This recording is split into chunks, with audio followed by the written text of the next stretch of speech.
seguramente no merezca la pena. Lo que tiene sentido es pensar en las pocas cosas que realmente importan. Oye, ¿cómo puedo estar preparado para escenarios complejos? Porque lo que es seguro es que esos escenarios y cosas sorprendentes que nadie esperaba van a ocurrir.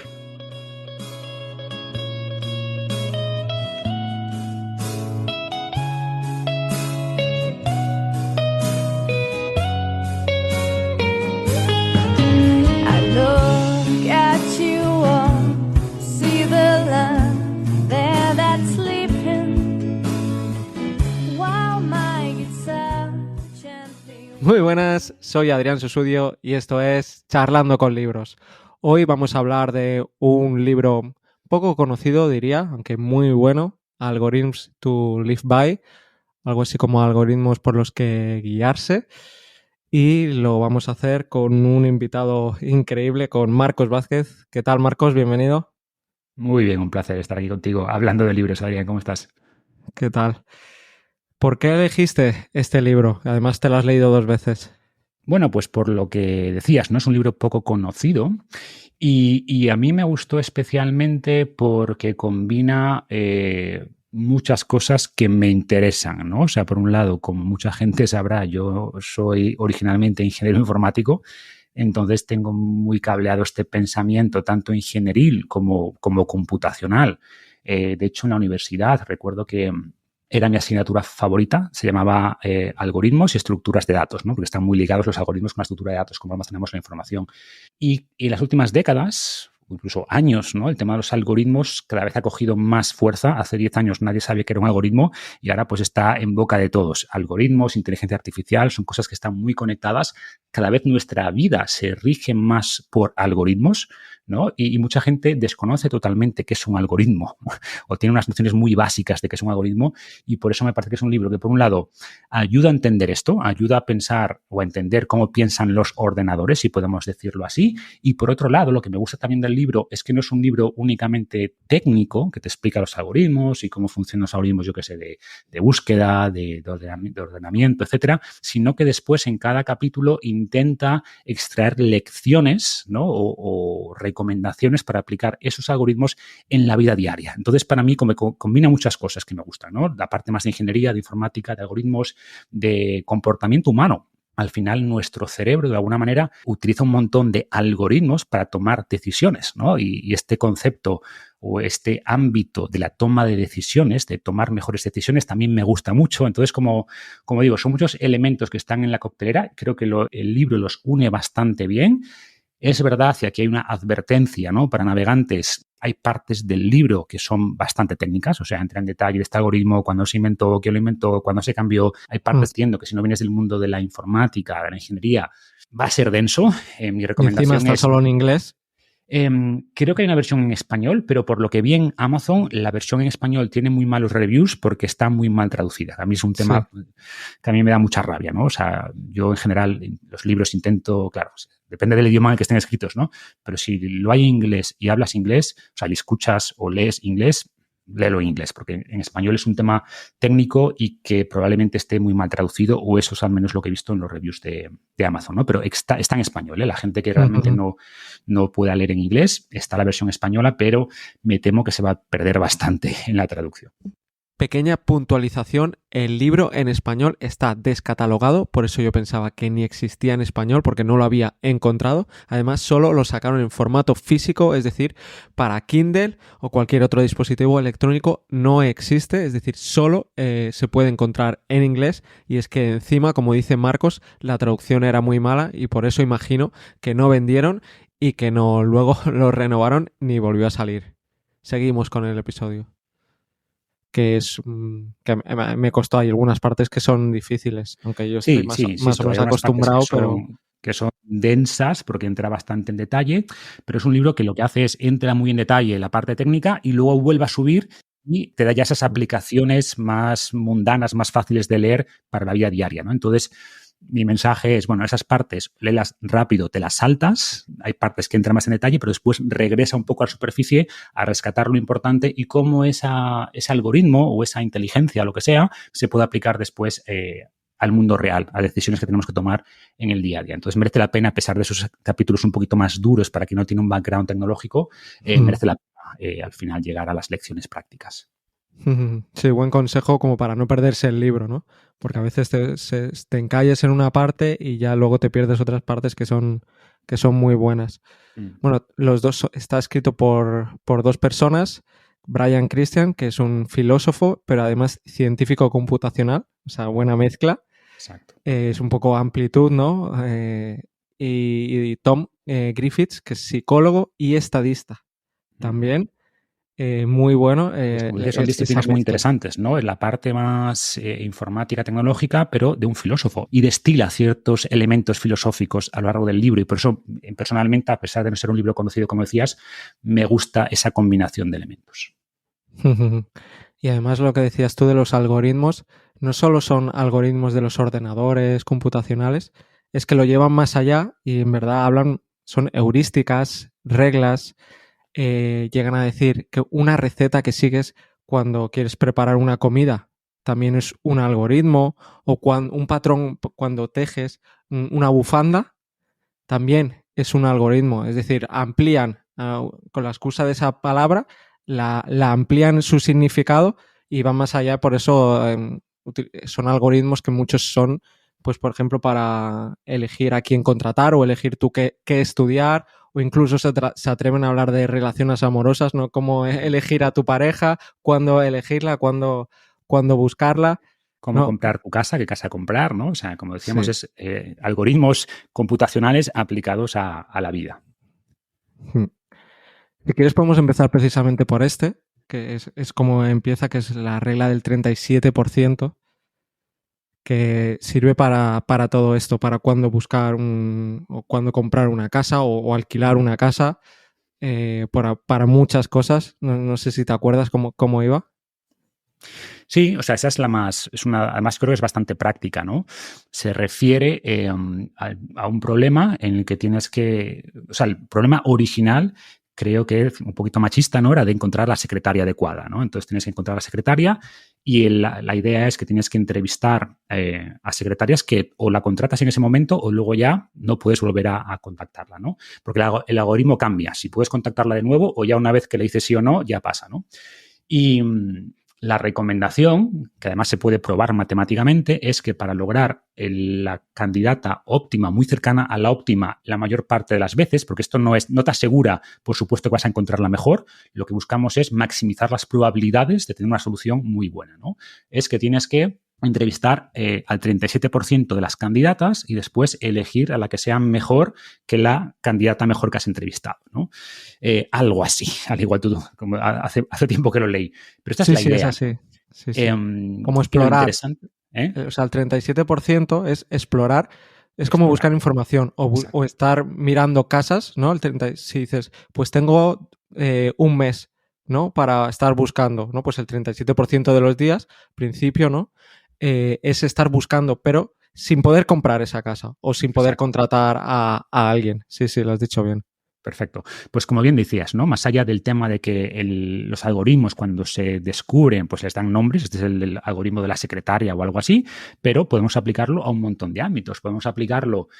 Algo que me parece muy útil es el tema de la casa. Voy a comprar una casa y muchas veces es un tema muy emocional, ¿no? De que vemos una casa con una vista, no sé qué, la compro. Quizás es la segunda casa que has visto.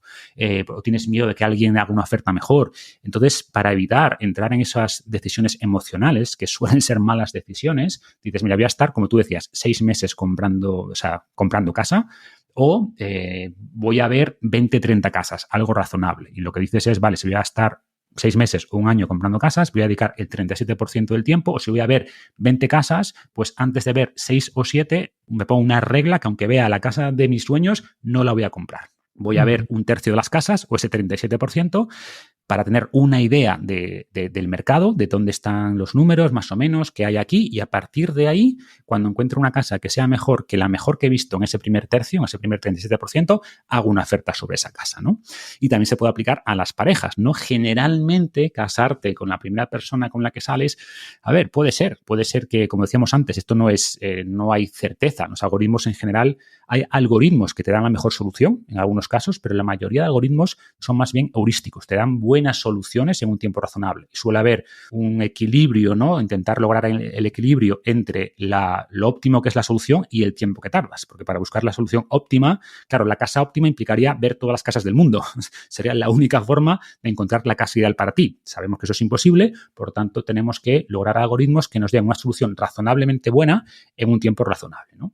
Entonces, este concepto de contratar a la secretaria, de comprar una casa o alquilar una casa, pues también es aplicable a las parejas, ¿no? Decir, oye, pues seguramente la primera pareja que encuentres con 18 años, pues sí, quizás es la mejor persona que podrías haber encontrado, pero estadísticamente es difícil. Lo más lógico es que tengas que salir con una serie de personas para ver cómo son las relaciones, cómo te sientes con distintas personas, y a partir de ahí tendrás más criterio para saber realmente qué persona buscas, con quién congenias mejor y tengas más criterio para seleccionar la persona con la que finalmente te quieres casar.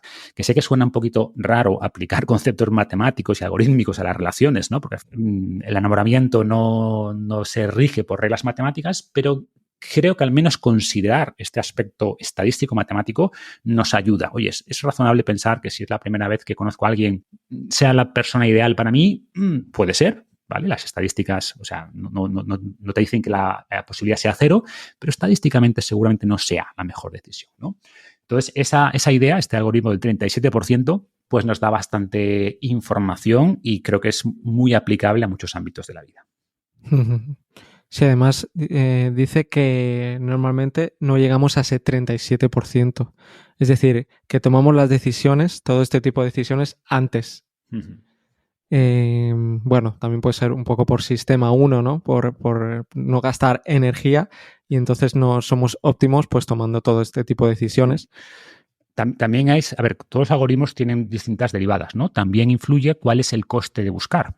Evidentemente, este 37% puede variar en función de cómo de costoso es seguir explorando. Cuanto más costoso, por ejemplo, las relaciones son costosas, ¿no? Porque no es una relación de estoy 2 semanas, ¿no? Para conocer a una persona tendrás que estar meses o años y, por tanto, tampoco puedes estar con 20 personas porque llegas a los 60 años y no te has casado, ¿no? Entonces, también hay que considerar en el algoritmo cuál es el coste. ¿Cuál es el coste de, si vamos al algoritmo original de la secretaria, cuál es el coste de entrevistar a una secretaria o el coste de estar sin secretaria más tiempo, ¿no? O el coste de no tener una casa durante más tiempo. Entonces, son variables que en función también del coste de postergar la decisión o el coste de seguir explorando, también tenemos que incluir en el algoritmo, ¿no? Pero sí, como regla general, un poco la conclusión de muchos estudios es que solemos solemos detenernos demasiado pronto. ¿No? Un poco quizás por que se llama también el FOMO, ¿no? El fear of missing out, el miedo de que veo una casa, me gusta, me da miedo de que me la quiten, pues la compro. Que insisto, que a veces sí que la primera casa que ves es la mejor, pero estadísticamente es poco probable que la primera sea la mejor, ¿no? Pero como es muchas veces el tema emocional, pues tendemos un poco a parar de buscar demasiado pronto.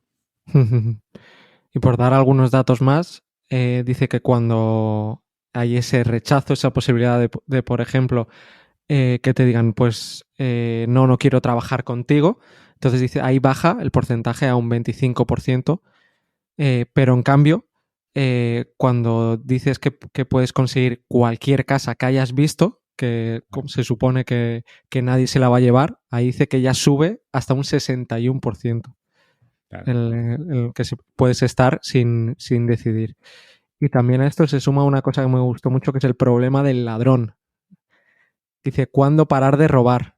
Como curiosidad, que decía que depende de las probabilidades que tengas de que te atrapen. Dice, si por ejemplo eres un ladrón bastante bueno, dices, tengo unas probabilidades de un 10% solo de que me atrapen. Dice, ¿cuándo tienes que parar de robar? Entonces, dividía el 90% entre el 10, dice, al noveno atraco, dice, para ya ahí por probabilidades de que te atrapen. Dice, pero en cambio, si eres un ladrón malo, que hay un 50% de que te atrapen, 50 de 50, al primer robo, después del primer robo, retírate, jubílate. Sí, totalmente. Y nos podemos ir a otro que me gustó también, que de hecho es el segundo capítulo, que es el de explorar o explotar o actuar. Es decir, como investigar o luego ya disfrutar. Por ejemplo, cuando ves muchas películas o cuando ya vuelves a ver esa película. O vuelves a repetir a ir a un país, ¿no? Vuelves a México porque sabes que te gusta mucho México, ¿no? Entonces, Exacto. A mí este es también de los que más me gusta y hay muchas lecciones ahí que extraer. Y es algo que funciona, o sea, como decía al principio, nuestro cerebro, la mayoría de estos algoritmos tiene heurísticos que funcionan razonablemente bien, ¿no? Digamos que la selección natural ha moldeado nuestra cabeza ciertos algoritmos que, sobre todo en el entorno en el que evolucionamos, funcionaban bastante bien. En el entorno moderno, no tan bien, ¿no? Por darte otro ejemplo, un algoritmo sería, oye, si algo es muy calórico y es dulce, cómetelo, porque esto es bueno. Si es amargo y tal, no te lo comas. Si tiene pocas calorías, no te lo comas. Eso, en el entorno en el que evolucionamos, es un muy buen algoritmo. Sin embargo, en el mundo moderno, eso implica que, ¿qué? Que tu cerebro sigue buscando pues, azúcares, ultraprocesados. Entonces, los algoritmos que funcionaban bien en el mundo de hace 20.000 años, en el mundo moderno no siempre funcionan bien. Y muchos sesgos cognitivos que tenemos, los tenemos por lo mismo, porque en el mundo en el que evolucionamos, donde se forjó nuestro cerebro, daban una solución mejor que el azar, mejor que el 50% de las veces, y en el mundo moderno, pues funcionan a veces peor que el azar, ¿no? Entonces, volviendo al caso de explorar y explotar, se refiere a que nuestras acciones pueden ir dirigidas a buscar algo, a explorar o a explotarlo. Por ejemplo, aplicado al mundo actual, ¿no? Tú puedes decir, bueno, pues hoy quiero ir a cenar. Tengo dos opciones. Puedo ir a un restaurante que sé que me gusta y que sé que la probabilidad de que disfrute la comida y la cena es muy alta porque he ido muchas veces y me gusta. Pero también puedo decir, oye, pero quizás si siempre voy al mismo restaurante, no voy a descubrir restaurantes nuevos que pueden ser potencialmente mejores, ¿no? Y por tanto tienes la decisión de quizás explorar otros restaurantes. O, por ejemplo, los animales en la naturaleza. En cuanto encuentran comida, pues explotan eso. Buscan, en cuanto encuentran algo, lo explotan lo más que puedan. Y cuando ven que ya el coste de seguir explotando eso es mayor o que se cansan de ese alimento, dicen voy a explorar otras cosas, ¿no? Entonces, como digo, es algo que nuestro cerebro ya entiende intuitivamente lo de la diferencia entre explorar o explotar. Y una de las conclusiones del libro es que tenemos que aprovechar los años más de juventud para explorar muchas cosas, porque tenemos mucho más tiempo después para explotar, ¿no? E intuitivamente hacemos eso. Por ejemplo, cosas que dice el libro que me parecen muy interesantes. Se habla mucho de que nuestro círculo social se reduce cuando nos hacemos mayores, y esto en parte es cierto, estadísticamente es cierto. Lo que plantea el libro es que quizás eso tenga sentido, que quizás cuando somos jóvenes buscamos un círculo social más amplio, explorar, conocer más personas, y cuando somos mayores somos más selectivos. Ya no queremos seguir conociendo nuevas personas, queremos pasar más tiempo con las personas que realmente valoramos y que sabemos que realmente disfrutamos su compañía, ¿no? O cuando llegas a una ciudad, pues cuando llegas a una ciudad que desconoces, seguramente las primeras semanas o incluso meses estés probando nuevos restaurantes, volviendo al ejemplo anterior, ¿no? No vayas a un restaurante y repitas todos los días, aunque te guste mucho. Seguramente digas, oye, voy a explorar distintos restaurantes. Sin embargo, si es tu última noche en esa ciudad, al día siguiente te vas y no vas a volver a esa ciudad, ¿qué haces? ¿Seleccionas un restaurante nuevo? Voy a probar este. Seguramente no. Seguramente digas, oye, llevo años en esta ciudad y sé que este restaurante es muy bueno. Voy a ir a ese porque estoy seguro que ese restaurante voy a quedar satisfecho y va a ser una buena experiencia final, ¿no? Entonces vas a explotar algo que ya has explorado antes. Entonces este es el tema, ¿no? O sea, es ese equilibrio entre descubrir cosas nuevas, entre explorar, sabiendo que al explorar tienes la posibilidad de encontrar algo mejor, desconocido, pero también muchas probabilidades de que ese tiempo sea mal invertido, de que ese tiempo no genere una solución mejor a la que ya tienes, ¿no? Si tienes un restaurante que te guste mucho, que te gusta mucho, si cambias de restaurante, si exploras el restaurante, es muy probable que el nuevo restaurante que explores sea peor que el mejor restaurante que tú ya conoces, ¿no? Pero de nuevo, si nunca exploras, si ya te quedas con lo que tienes, pues tampoco vas a descubrir opciones nuevas, ¿no? Entonces, es esta idea, ¿no? De lograr ese equilibrio entre explorar y explotar, con esta recomendación final que plantean los autores de, bueno, cuando eres joven, explora más cosas, y cuando eres mayor, pues oye, explota las cosas que realmente disfrutas, ¿no? Y plantea errores de ambos tipos, ¿no? Gente que explora muy poco, y esto lo vemos, ¿no? Personas jóvenes, pues que terminan el instituto, se meten a la universidad, en la carrera que a los 17 años pensaban que era la mejor y ya está, toda su vida haciendo lo mismo, cuando es esa edad. En esa edad deberíamos explorar cosas. Oye, explora esta carrera, sí, pero explora esta otra, viaja, busca otros intereses para ver lo que realmente conecta contigo y luego ya pasa tiempo explotando ese interés, ¿no? Entonces, por un lado, hay errores por déficit de exploración, pero también se ve lo contrario. Gente que está toda la vida explorando, que al final no se compromete con ninguna relación, porque al final también exploramos y explotamos relaciones, ¿no? Que no se compromete con ninguna relación o con ninguna carrera, llega a 50, 55 años sin saber qué hacer con su vida porque no ha explorado muchas cosas, pero no se ha comprometido con nada, con lo que no ha construido nada sólido. Entonces, bueno, pues este es un poco el algoritmo y lo que pretende orientarnos en la vida, ¿no?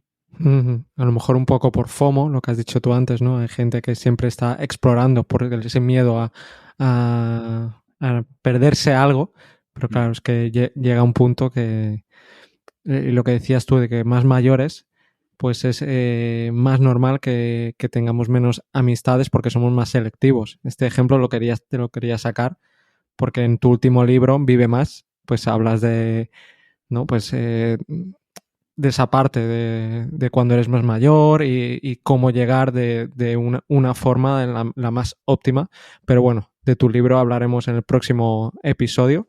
Exacto. Y también sobre esto se puede ver en el cine, en la industria del cine, cómo estos últimos años ya no están explorando, están explotando, están sacando segundas partes, están sacando de todo sobre cosas que ya han tenido éxito. Entonces es una señal de en qué ciclo, en qué fase del ciclo están, o ellos mismos piensan que están, ¿no? Están ya exprimiendo la vaca al máximo. Son mayores, están a punto de morirse. Como decíamos antes, ¿no? Si estás ya en una fase de explotación de lo que has explorado ya de joven, es que piensas que no queda mucha vida para explotar nuevas exploraciones. Y cuando Hollywood lo que hace es sacar las mismas películas, ¿no? La versión 8 y 10 de Fast and Furious y de no sé qué, los Avengers, pues es que piensan seguramente que sí, que están al final del ciclo y que no merece la pena invertir, porque ese es el problema. Explorar es una inversión, que no merece la pena invertir y que prefieren explotar ya lo que han explorado las décadas anteriores, ¿no? Es un buen punto.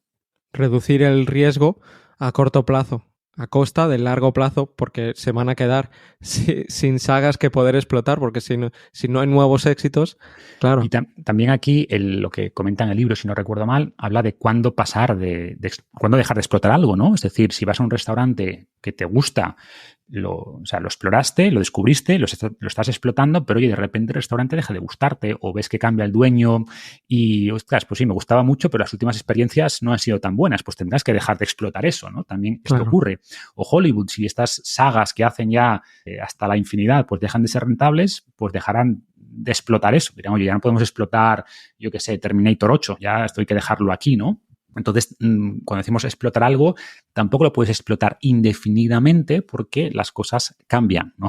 El cambio es la única constante y esas cosas que te ofrecían, o porque tú te cansas también, puede que la cosa cambie en sí, que el restaurante empeore y por tanto te deje de gustar, o que tú te canses también de explotar siempre lo mismo, ¿no? Pasa también, por ejemplo, con los libros. Yo creo que al principio está bien leerse muchos libros, no repetir, ¿no? Un libro, pero llega a un punto que, por ejemplo, este año hay muchos libros que he repetido, vuelto a leerme ese libro, porque ya las probabilidades de encontrar buenos libros ya se reducen, ¿no? Cuando has leído cientos de libros, sí que obviamente van a haber muchísimos libros buenos, pero la probabilidad de encontrar un buen libro comparado a volver a leer es más pequeña. Pero también esos libros, hay libros que yo he visto que tienen una segunda lectura, pero digo, no tienen una tercera. Y hay otros que notas, dices, pues podría tener en un año una tercera, una cuarta, ¿no? Eso también, que dices, tengo que volver a explorar. Claro. Pero nos podemos ir al siguiente algoritmo, que era el de ordenar, ¿no? Cuando quieres ordenar algo, que habla, por ejemplo, de los libros, dices, tu biblioteca personal, porque la tienes que ordenar, por ejemplo, alfabéticamente.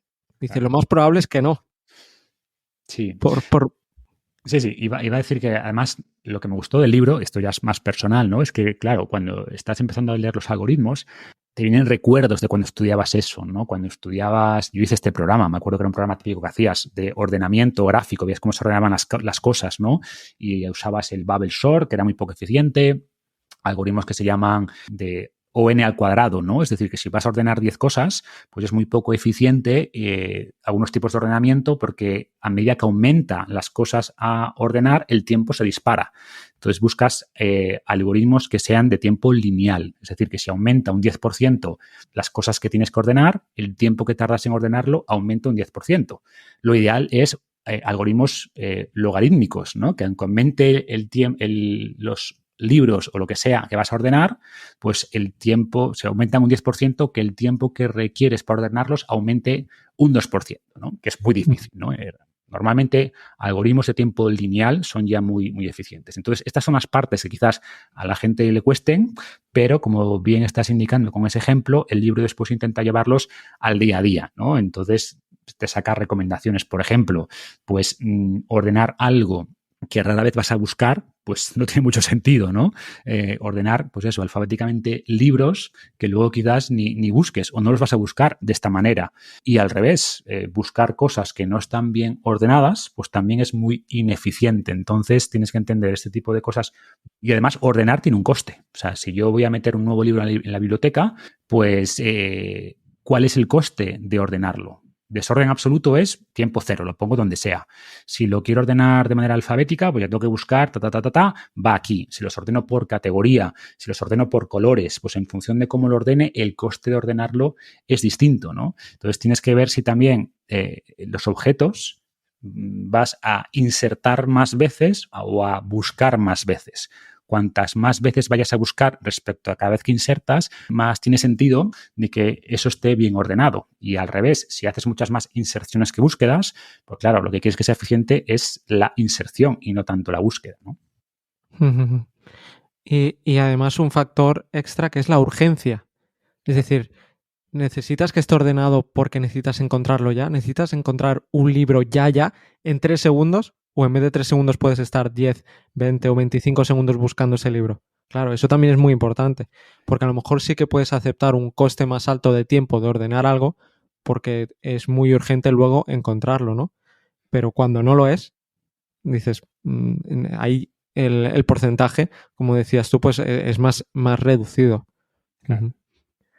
O también habla de que estamos siempre ordenando en las sociedades.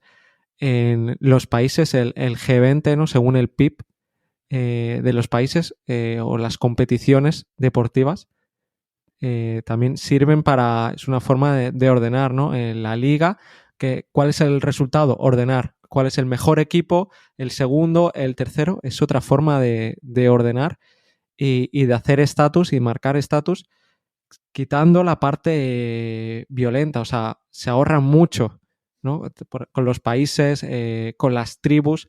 Si está muy claro que un país es mucho más fuerte que el otro por el PIB o por otras cosas, el otro, el pez pequeño, ya se va a rendir, ya no va a...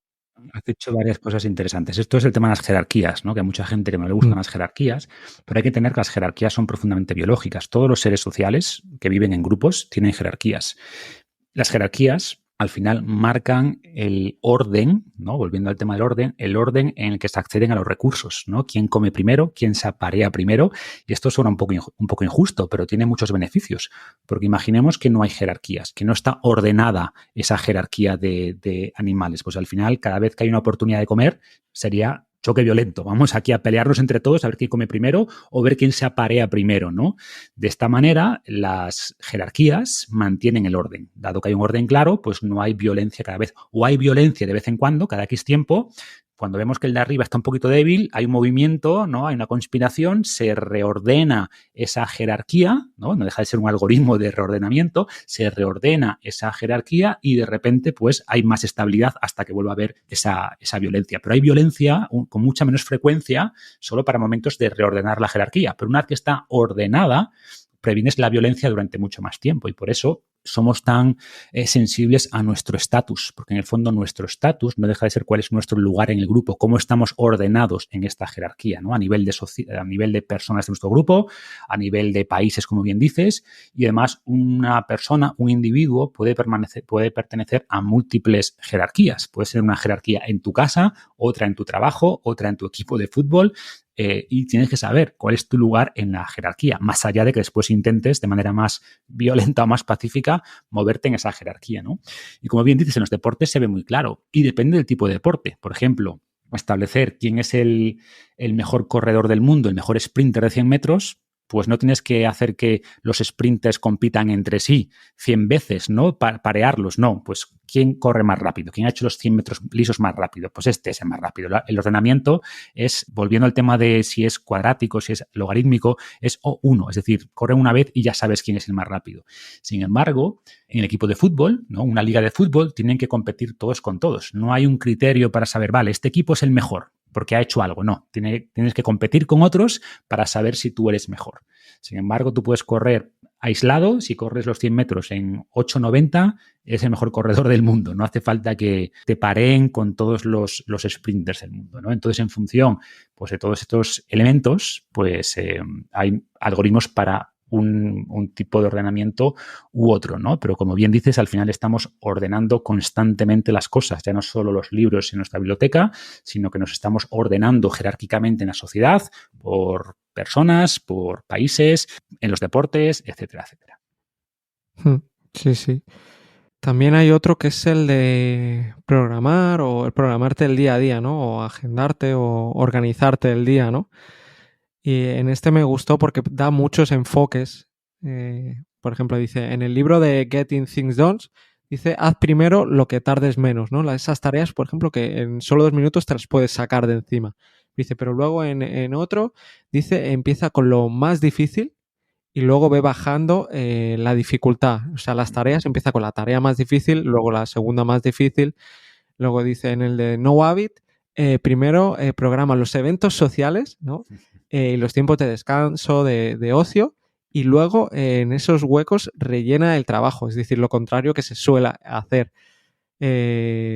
O los que dicen deja las cosas a medias, o que no dejen las cosas a medias, porque da esa rabia, ese cierre cognitivo, y en cambio los que dicen que es bueno postergar.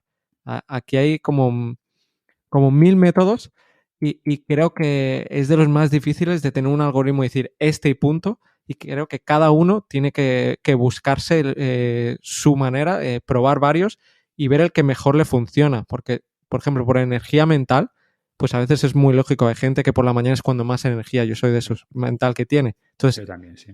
Puede estar bien empezar con tareas difíciles o empezar la primera hora con tareas fáciles, ¿no? De 2 minutitos o lo que sea, y luego a la hora, cuando ya estás más despierto, ya te haces las tareas difíciles, no dejarlas para, por mucho que sea mucho rato, a última hora del día, ¿no?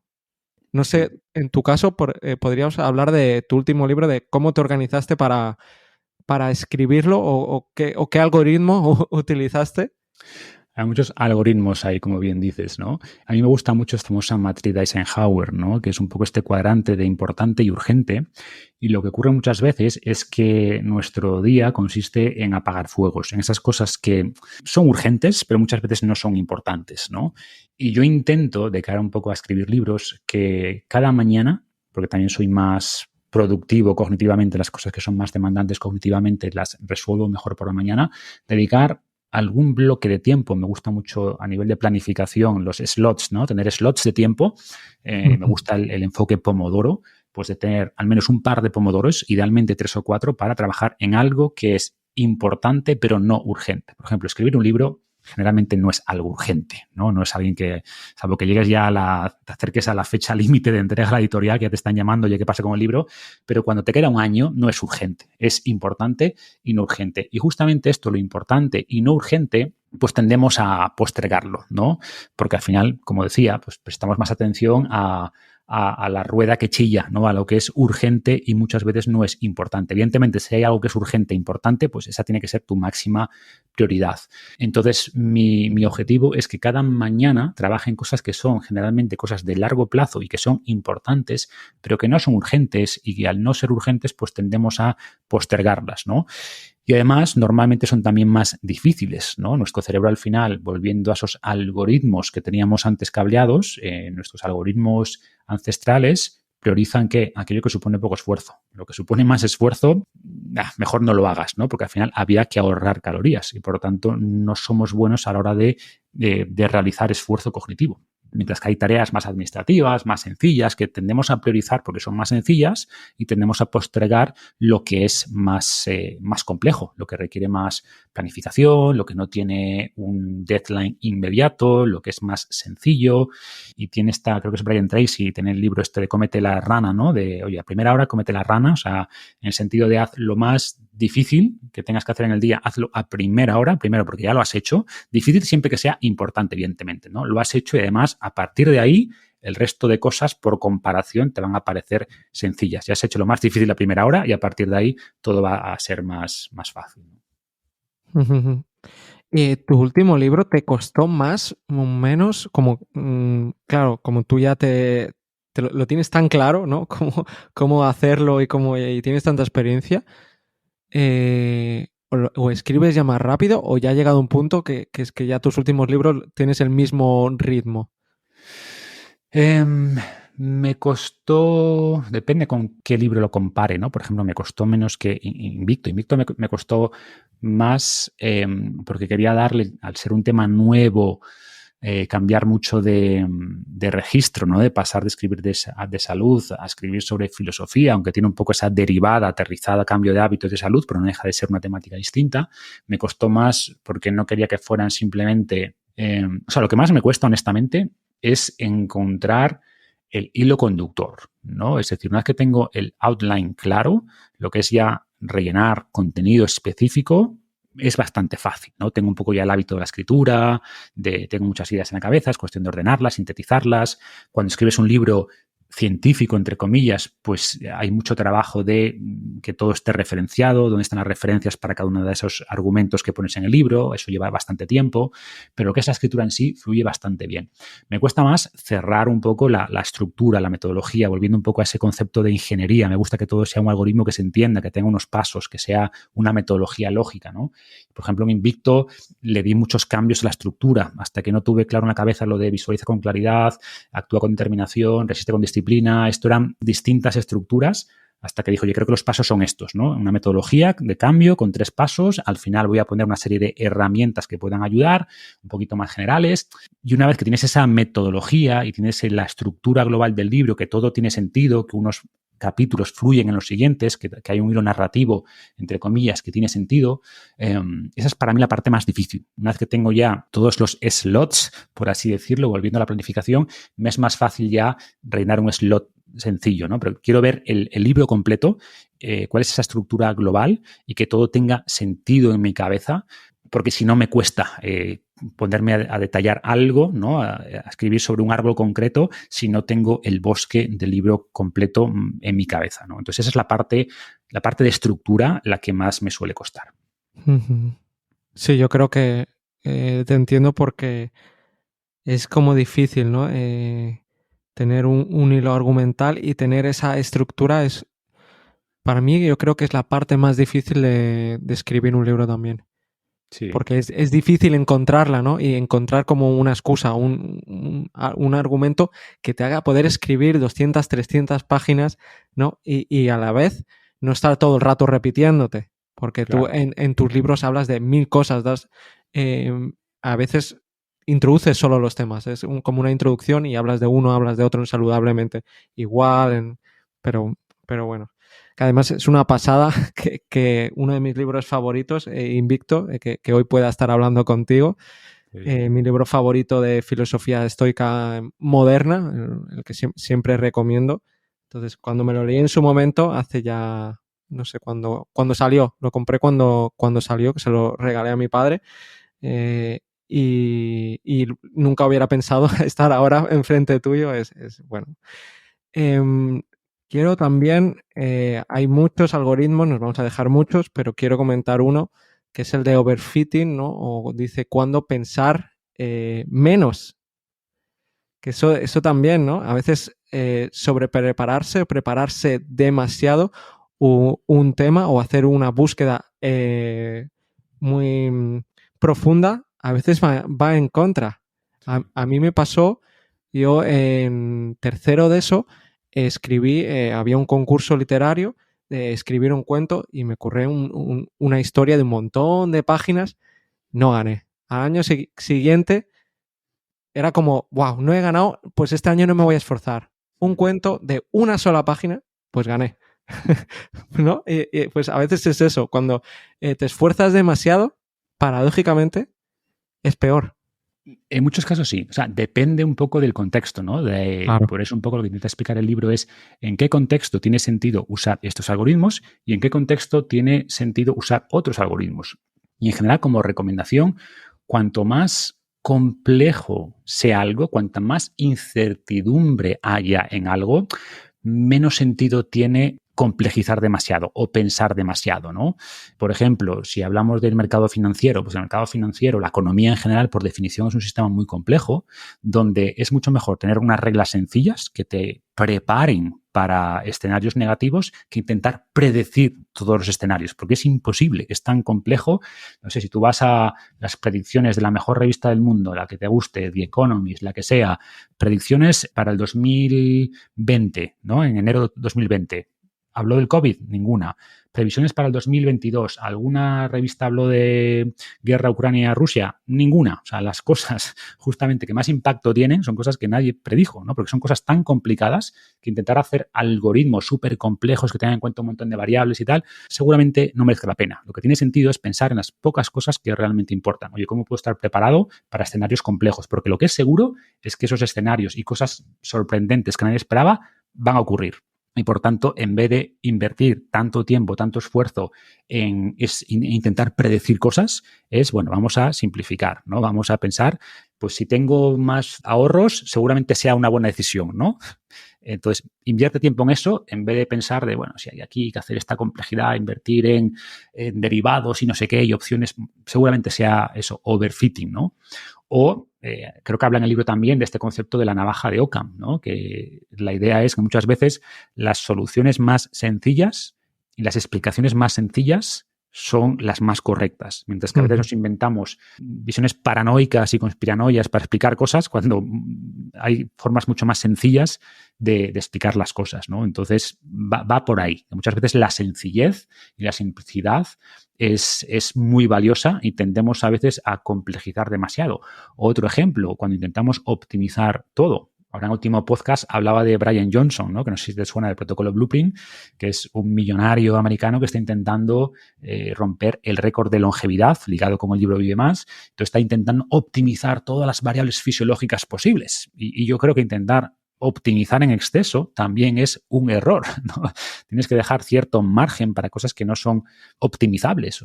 Justamente por intentar optimizar todo, puedes desoptimizar cosas que son más importantes, ¿no? Como disfrutar la vida.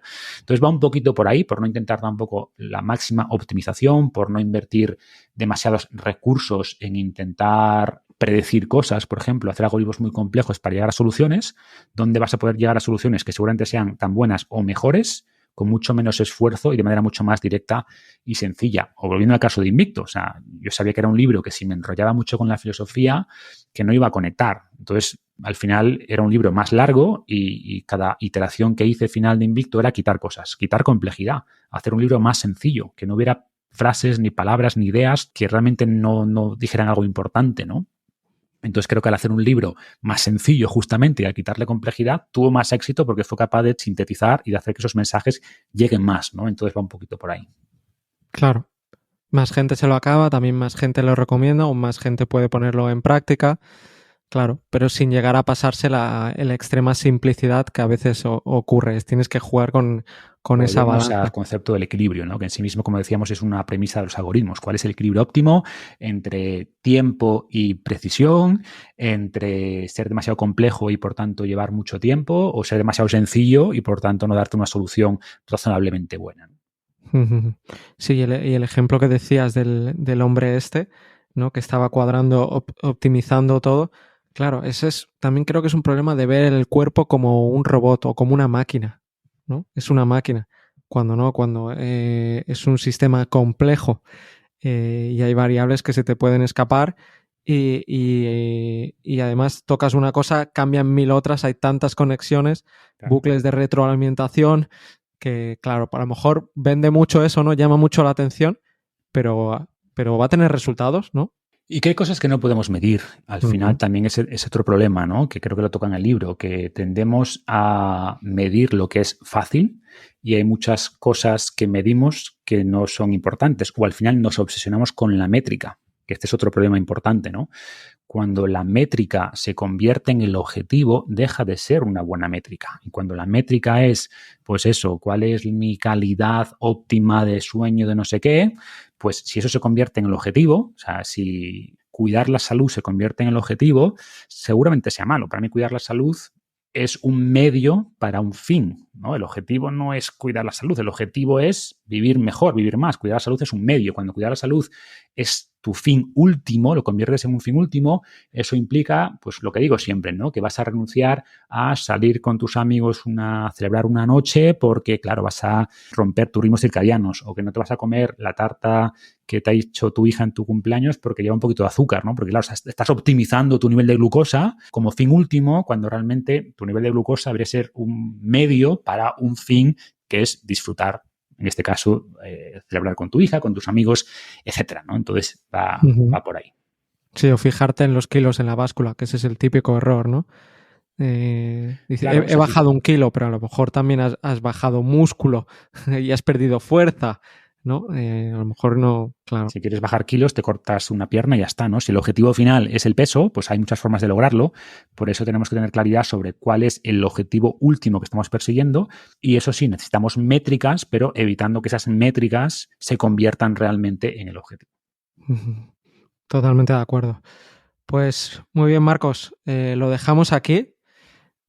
Vas a volver, tú y yo vamos a hablar en un momento, pero bueno, los oyentes van a tener que esperar un poquito más para el próximo, que va a ser una entrevista. Ahí vamos a hablar de tu último libro, Vive Más, también de libros que te han marcado, que te han cambiado la vida. Bueno, ya lo veréis. Muchísimas gracias, Marcos, y ahora nos vemos. Gracias, Adrián.